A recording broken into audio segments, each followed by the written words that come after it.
This is beautiful Chalet de Gobe in Switzerland. Now, we don't see a lot of ice wines here, but the temperature outside, below freezing, is just perfect for an ice wine. Now, you might be asking, what is an ice wine?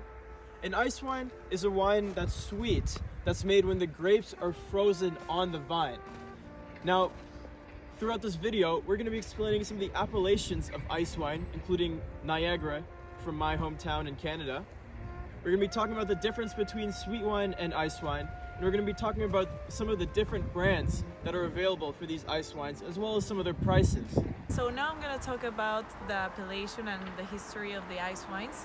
So the first ice wines were believed to be found in Germany in the late 17,000s, when a cold weather struck and the harvest was harvested later than usual. So given the weather conditions required to do ice wines, the top countries that are the manufacturers of ice wines are Canada, Germany and Austria. So the top appellations for these countries are Niagara in Canada, Rheinland-Pfalz in Germany and Langenlois in Austria. So in Germany and in Austria, the main grape used to produce ice wines is Riesling, and then in Canada, the main grape used to produce ice wines is Vidal, as it has a thick layer that allows late harvesting. Ice wines are a type of sweet wines. Many sweet wines can also be called late harvested wines. They have this name because basically the grape is staying longer on the vine until they start like a bit ripen, and so they are dehydrated. And when they're pressing afterwards, the liquid that comes out of it is much sweeter. Ice wine are also a type of late harvested wines, but it's important to note that all ice wine are late harvested wines, but not all late harvested wine are ice wines.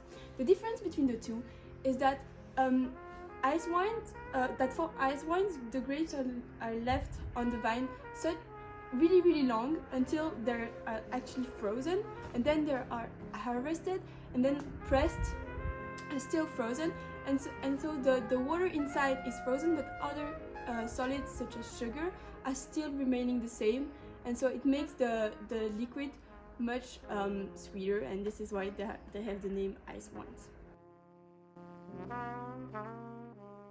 Now we'll see a little bit of the making process at Enniskillen in the Niagara Peninsula in Canada.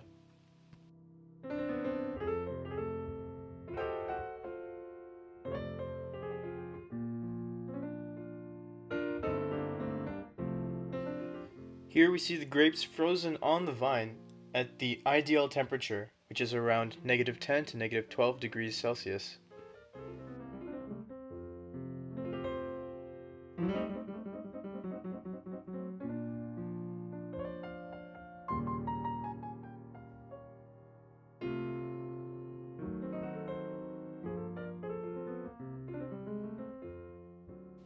The grapes harvested here at Enniskillen are harvested with a machine, as seen here.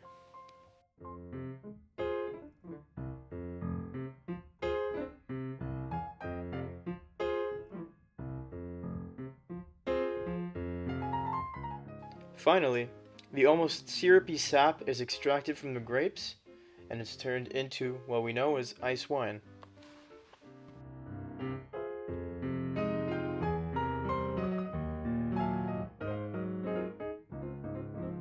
So now I'm going to introduce the top 3 ice wine brand.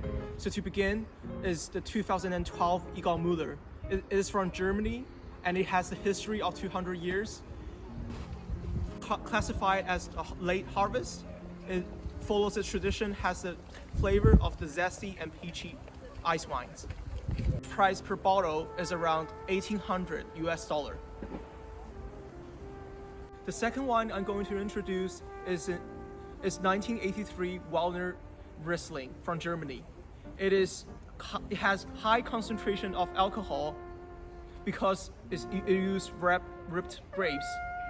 It has rich, sweet flavor with amber color. The taste it has balanced taste and acidity and balanced structure overall. The average price per bottle is around $1,400 US. So the third ice wine I'm going to introduce is from Canada, which is 2004 Enniskillen Legacy Edition. It is produced in Canada, Niagara Peninsula, which is the largest place to produce ice wine. It is full body ice wine. It is very sweet with cranberry and apple notes. The average price per bottle is around $400.